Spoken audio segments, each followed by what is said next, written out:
Vamos começar. A questão que eu coloquei para vocês ontem, né, no post do E aí o que você faria, né, é o seguinte: paciente diabético, faixa dos 60 anos, começa a apresentar aquele quadro de pé diabético, que tem úlceras, infecção e tal.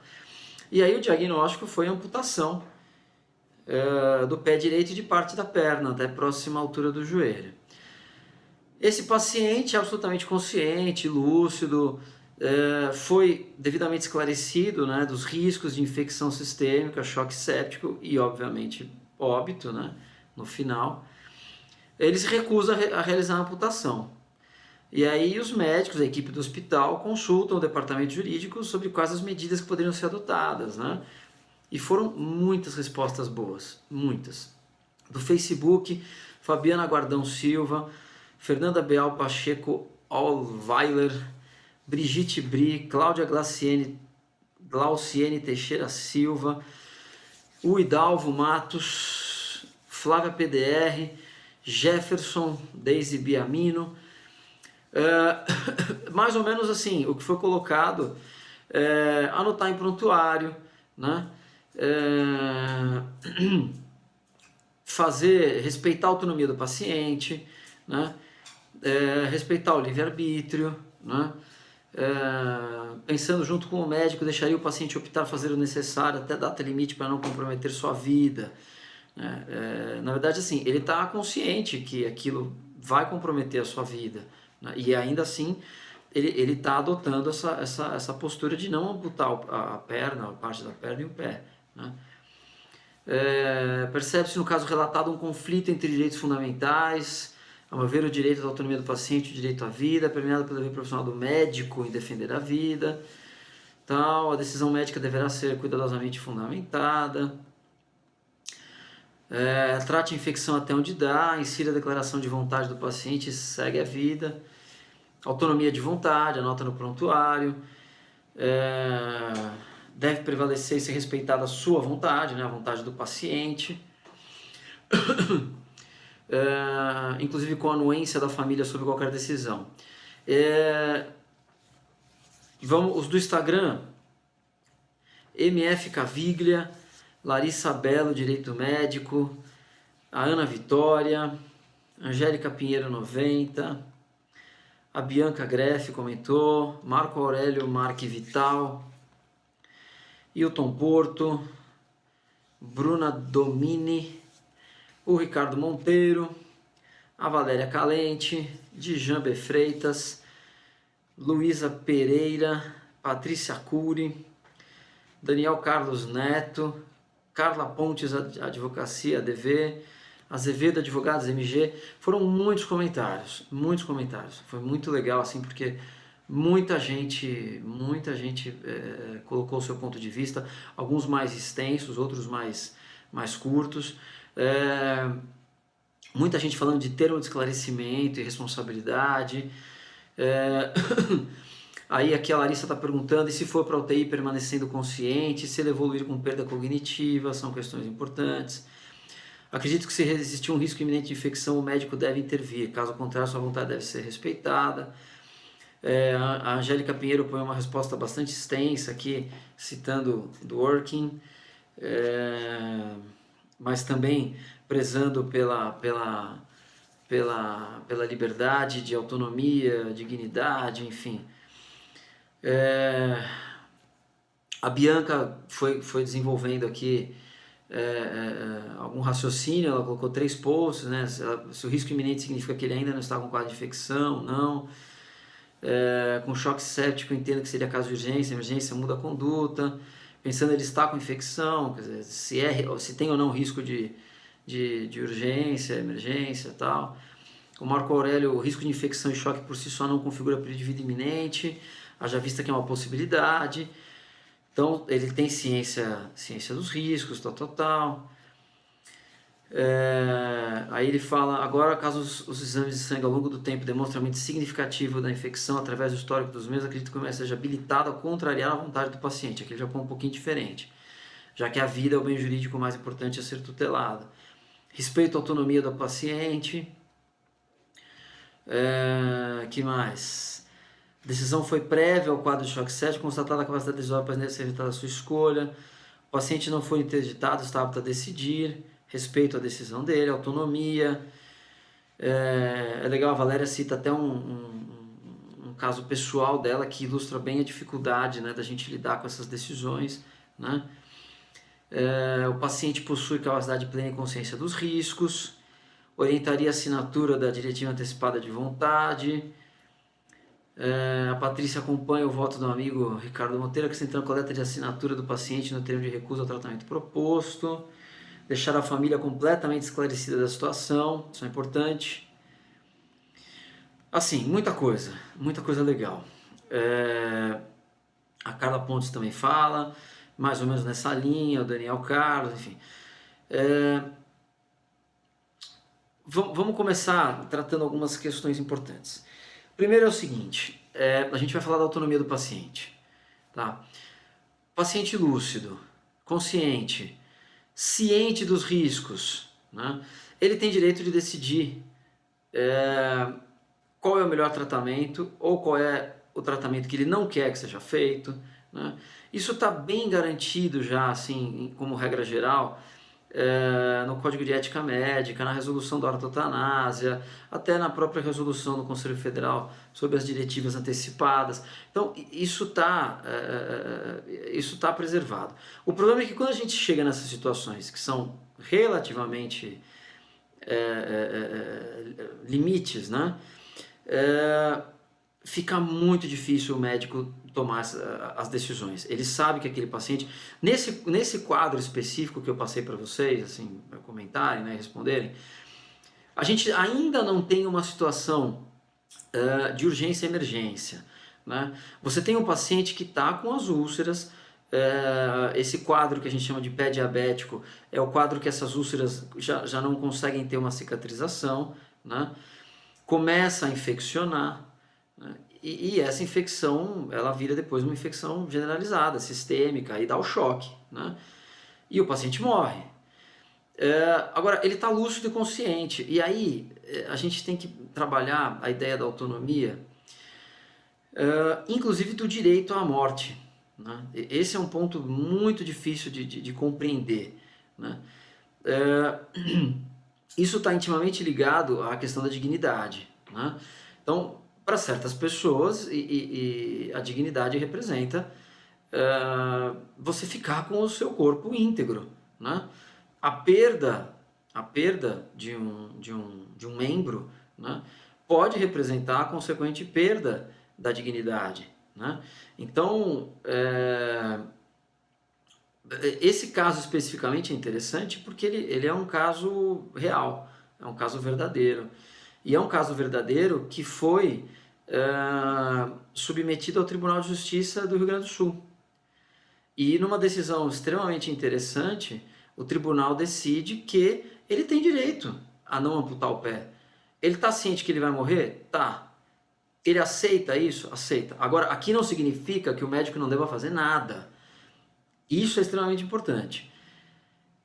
Tem que tratar a úlcera, tem que tentar controlar a infecção até onde der, tem que fazer controle de dor, né? Se ele der entrada no hospital com esse já quase em choque, quer dizer, muito próximo, enfim, tem que dar entrada no hospital, tem que dar os tratamentos necessários, né, para controlar sintomas, para controlar. Então, todo mundo colocou mais ou menos assim no mesmo caminho, né? É interessante que vocês estão bem desenvolvidos com essa ideia de autonomia, principalmente da documentação médica. Por quê? Porque quem vai dar trabalho depois para o hospital não é ele morreu, né? Quem vai dar trabalho é a família. A família vai querer saber por que não amputou o pé contra a vontade dele, né? Então, assim, algumas pessoas colocaram, né, o envolvimento da família. É extremamente importante. Extremamente importante que a família saiba que ele está tomando... A família não tem o poder de mudar essa decisão dele, né? Como eu falei para vocês, se ele está lúcido, se ele está consciente e ciente do que vai acontecer, a família não tem o poder de mudar essa decisão dele. Então, mas é importante que, se houver uma família próxima, essa família participe do processo decisório, né? Essa família tenha contato com esse processo decisório. Então, quando a gente fala de autonomia do paciente, se a gente pegar, por exemplo, as próprias previsões do Código de Ética, né, quando a gente vai já na parte inicial do Código, principiológica, enfim, ele diz aqui... Cadê?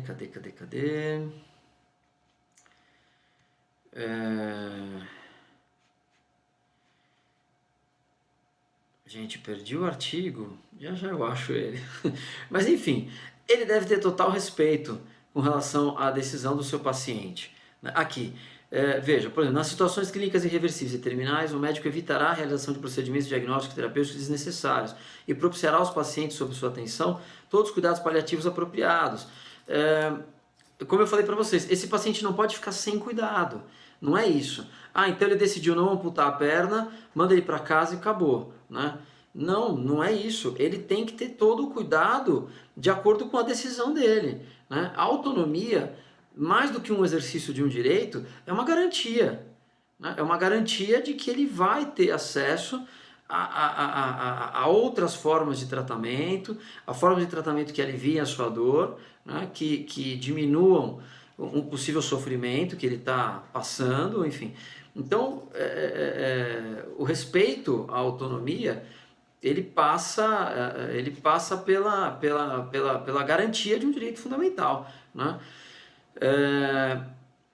Eu gosto sempre de colocar assim, que a Constituição ela garante o direito à vida, né? Aliás, está lá, inviolabilidade do direito à vida. É um direito, não é um dever, né? Eu sou obrigado a viver a qualquer custo, né? Aliás, a Constituição também me garante a dignidade da pessoa humana. Essa dignidade ela tem que ser analisada sobre a ótica de quem? De quem está tratando ou de quem está recebendo o tratamento? É de quem está recebendo o tratamento. Eu sei o que é digno sob a minha ótica, né?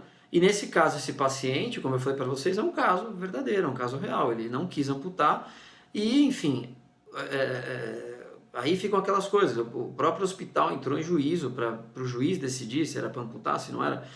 Não há necessidade disso. Respeita-se a autonomia, faça toda a documentação necessária. Se precisar, tem que passar até por um exame psicológico, psiquiátrico. Ele tem que passar por uma avaliação para saber se essa decisão dele está sendo absolutamente consciente, né? Nesse caso, inclusive, do paradigma do Tribunal de Justiça do Rio Grande do Sul, ele está absolutamente consciente, né? Eu tô localizando aqui para vocês, eu vou ver se eu acho aqui, eu já passo até o número desse julgado do Tribunal de Justiça. Então, tem que ser feita essa avaliação também psicológica, além de todas as anotações que vocês já falaram aqui, né? Anotar em prontuário, se for o caso, agora a gente tem falado muito do termo de consentimento, né? Então, faça um termo de consentimento, que eu não vou entrar na discussão do termo de consentimento, enfim, da natureza dele, isso a gente pode até fazer outra live, mas o importante do termo de consentimento esclarecido é justamente que tenha os elementos necessários a respeito da decisão dele que está sendo tomada, né? Se quiser fazer uma diretiva antecipada, faça. Se ele quiser fazer isso de maneira formal, em cartório, faça. Se não quiser, pode fazer um documento que fique na própria relação médico-paciente, né? Então, a Grace está falando aqui, entendo ser extremamente necessário e importante o acompanhamento psicológico desse paciente. Avaliar e reavaliar, exatamente isso. Assim, só para trazer um paradigma para vocês, com relação à autonomia, por exemplo, os países que autorizam, e aí vamos pegar alguns estados americanos, que autorizam o suicídio assistido. Então você pega o estado do Oregon, ele autoriza o suicídio assistido, em caso de doença terminal, tal. O paciente tem que manifestar, primeiro, o pedido verbal. Ele volta depois de uns dias, ele faz novo pedido verbal e depois ele faz um pedido escrito, justamente para que ele possa avaliar e reavaliar uma decisão que é definitiva, né? Não é uma decisão temporária, vou tomar esse ou aquele remédio e pronto, né? É uma decisão que que não tem retorno, né? É uma decisão que vai totalmente irreversível, né? Que mais que eu posso colocar para vocês com relação à autonomia? A gente tem algumas coisas importantes para a gente falar. Eu estou só tentando ver se eu localizo rápido aqui para vocês esse acórdão do TJ do Rio Grande do Sul, porque aí vocês já podem anotar, já fica registrado, né?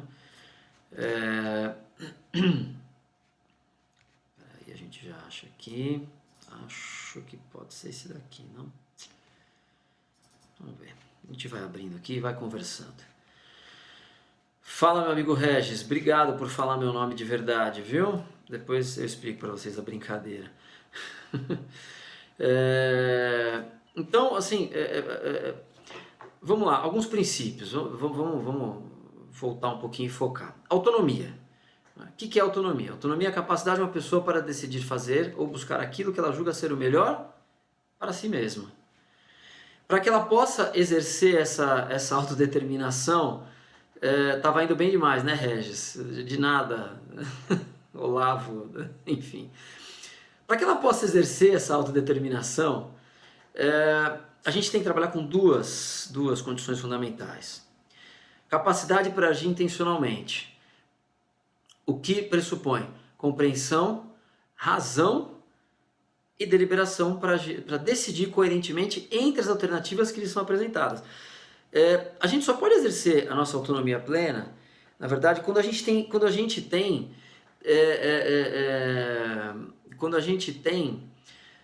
alternativas, né? Se eu não tenho alternativas, como é que eu vou exercer a minha autonomia? Eu só tenho uma opção. Eu não tenho autonomia nenhuma. Então, quais são essas opções? Nesse caso específico que a gente trabalhou, nesse caso concreto específico que a gente trabalhou, né? Ele tem a opção de amputar, ele tem a opção de tentar prolongar ao máximo o tratamento dessas úlceras, sabendo que depois é uma situação irreversível, né?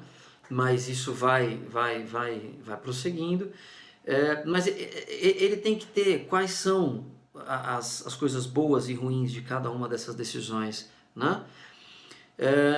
E ele tem que ter liberdade, no sentido de estar livre de qualquer influência controladora para essa tomada de posição. Essa liberdade geralmente é o mais difícil, porque são muitas influências, a família vem e faz pressão, o próprio médico faz pressão, né? Ele tem que estar livre para decidir, tá? Ele tem que estar absolutamente à vontade para decidir, tá? Não dá para ele ficar tomando essa decisão quando alguém está lhe pressionando de alguma maneira, né? Então, esse é um conceito básico de autonomia, né? Autonomia é uma palavra que deriva do grego auto, próprio, e nomos, lei. Significa autogoverno, autodeterminação da pessoa de tomar decisões que afetem sua vida, sua saúde, sua integridade físico-psíquica, suas relações sociais. Ela se refere à capacidade do ser humano de decidir o que é bom e o que é o seu bem-estar. E vamos lembrar que a Constituição também garante que nenhuma pessoa será submetida a tratamento desumano ou degradante. Então, está no artigo 5º da Constituição, né? O que é tratamento humano ou degradante? Não sei, vai variar de pessoa para pessoa. Você não consegue definir para o outro o que é um tratamento degradante. Cortar uma perna é um tratamento degradante? Para algumas pessoas pode ser, né? A Bianca está perguntando, em caso de urgência e emergência, deve ser levada em consideração a decisão do paciente, decisão de não amputar? Sim, deve. Ele já decidiu. Provavelmente quando ele entrar no hospital na situação de urgência e emergência, não vai mais adiantar amputar. Já passou esse momento. Ele já vai estar em choque, não vai conseguir mais reverter. Mas foi feita exatamente a vontade dele. Foi feita exatamente a vontade em termos de dignidade, tá? A gente tem... o nosso Estado é extremamente intervencionista, né? Eu acho fantástico assim, o artigo 13 do Código Civil, quando fala dos direitos da personalidade, ele diz assim: salvo por exigência médica, é defeso o ato de disposição do próprio corpo, quando importar diminuição permanente diminuição permanente da integridade física ou contrariar os bons costumes.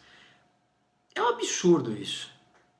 É um absurdo a gente ter uma lei que diga, primeiro, que eu não posso dispor do meu próprio corpo, quando importar diminuição permanente da integridade física.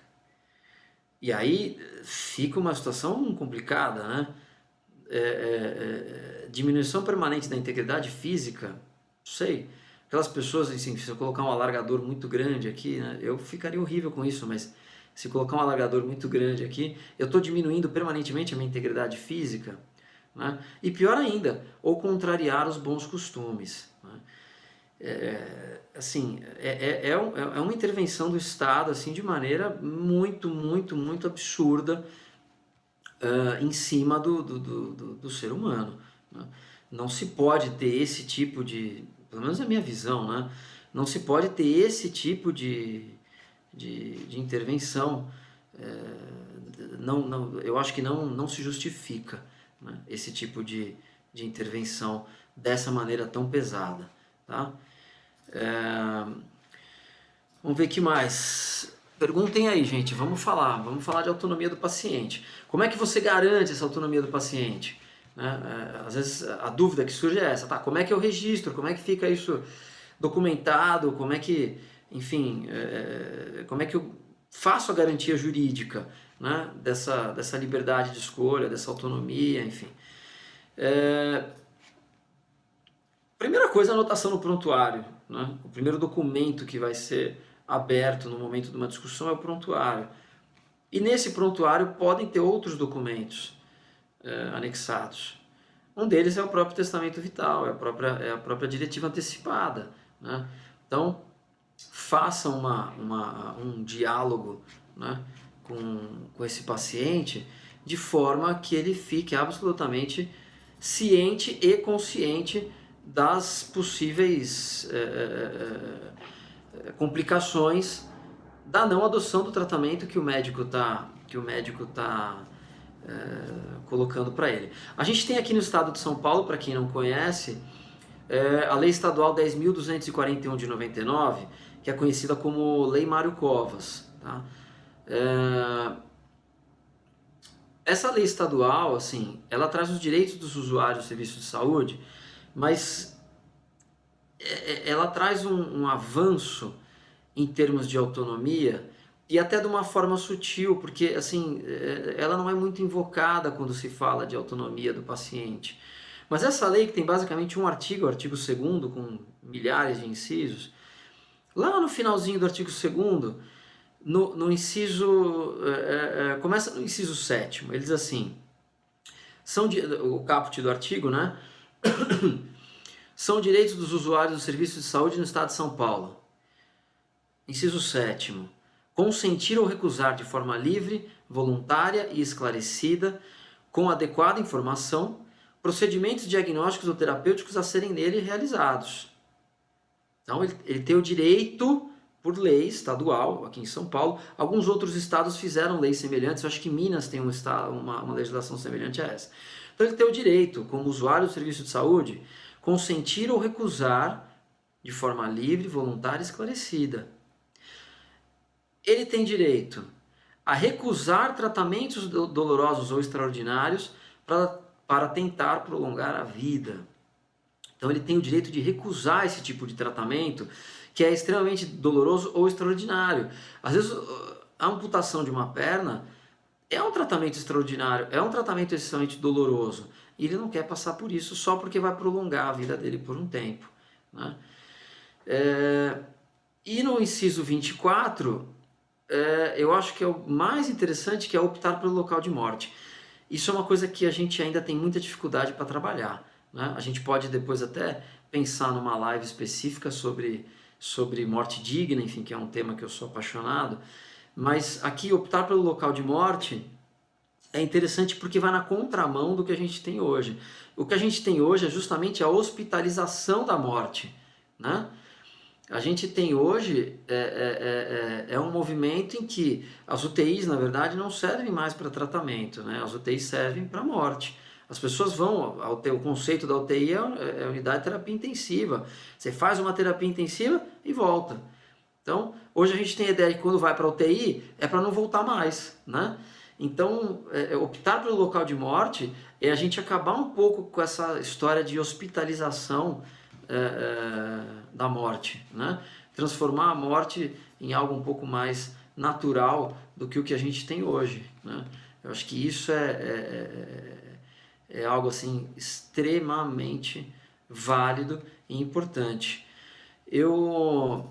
Gente, eu juro para vocês, eu estou tentando achar, se eu não conseguir achar até o final da live, eu vou achar daqui a pouquinho, porque, né, pela lei de Murphy, a hora que terminar a live eu vou achar o julgado para vocês, né, justamente sobre essa questão. O Regis estou com um caso interessante no mínimo. A paciente com 84 anos sofrendo de insuficiência cardíaca, atendida pelo convênio, não foi internada no semi-intensivo de imediato. O Regis, passa mais detalhes aí para a gente poder falar um pouquinho mais sobre isso aí. Vamos tentar desenrolar um pouquinho. Alguém tinha comentado aqui, um dos maiores receios dos médicos é responder criminalmente. Como dialogar entre a diretiva para afastar o tipo penal, em especial a omissão de socorro e homicídio? Esse é um dos maiores problemas que a gente tem. É que às vezes a gente tem uma legislação ética que não acompanha ou não é acompanhada, digamos assim, pelas outras normas, né? Eu não acredito em omissão de socorro porque a gente está falando de opções, tá? O médico não vai omitir socorro de ninguém, até porque quando esse paciente entrar de fato numa situação de urgência e emergência, ele vai ter todos os tratamentos necessários, digamos assim, né? Então não vai ter esse risco, eu acredito. E o homicídio menos ainda, né? Ele não está... Novamente, ninguém pode ser constrangido, né, a passar por um tratamento médico, né? Então, assim, exceto nas situações efetivamente de urgência e emergência, quer dizer, nessas ele vai ter que fazer, né? Ele vai ter que fazer. Agora, então, a Cassiano está perguntando se a família pode decidir na amputação para o bem para o paciente. Se o paciente estiver lúcido, consciente, a família não vai poder decidir por ele, né? Eu acho que assim, não vai... não dá para sobrepor a vontade da família se ele deixar isso documentado, se ele deixar isso registrado, né? Eu acho muito, muito, muito difícil. Quer ver? Acho que eu achei. Eu já passo para vocês agora, vocês já anotam. Deixa eu ver. Não achei que tivesse achado. Aí. Agora acho que eu achei. Vamos ver.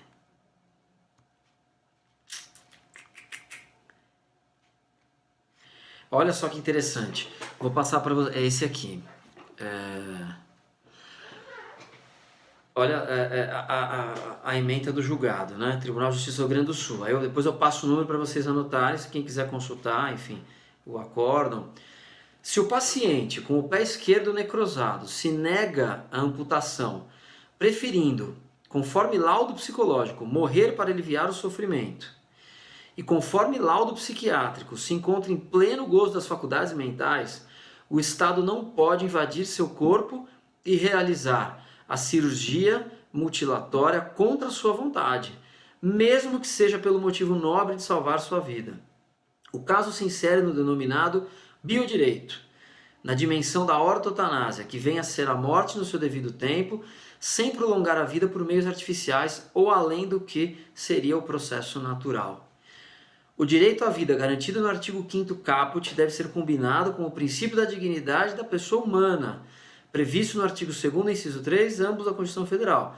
Isto é, vida com dignidade ou razoável qualidade.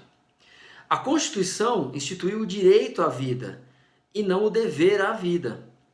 razão pela qual não se admite que o paciente seja obrigado a se submeter a tratamento ou cirurgia, máxime quando mutilatória.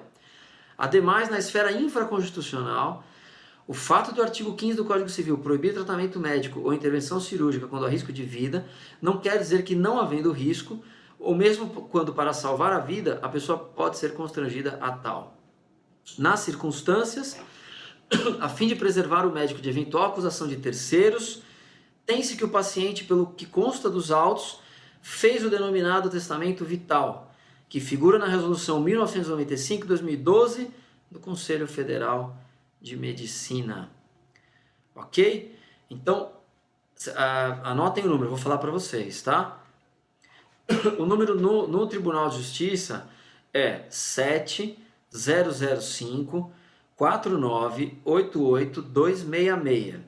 O número CNJ, que é já aquele número padronizado, né, é 0223-453-79.2013.8.21.7000, tá? Então, vou repetir para vocês. Número CNJ 0223-453-79.2013.8.21.7000. Deem uma lida. Esse caso, assim, é muito paradigma para esse tipo de situação, que trata da autonomia. Ô, Matheus, obrigado, hein? Pronto, agora todo mundo pode pegar um número aí na tela da live. Mais fácil. É um voto muito interessante sob o ponto de vista da ortotanásia, do testamento vital, né? É um voto assim paradigma. Tribunal de Justiça do Rio Grande do Sul. Vamos chegando à nossa meia hora. E assim, vamos aos avisos finais. Espero que vocês tenham gostado. Eu estava esperando alguém falar de testemunha de Jeová. Não foi discutido ainda. No caso do paciente de testemunha de Jeová que nega receber transfusão, como resguardar o médico ser processado por respeitar a vontade do paciente? Então, vamos lá. Eu vou falar rápido. A gente depois pode até fazer uma live inteira só sobre testemunha de Jeová, porque dá muita discussão. Vou passar a minha posição, do que eu já estudei, do que eu acabei concluindo. Inclusive mudei de posição ao longo desses anos todos, tentando compreender a complexidade da situação. Primeira pergunta que eu faço para vocês.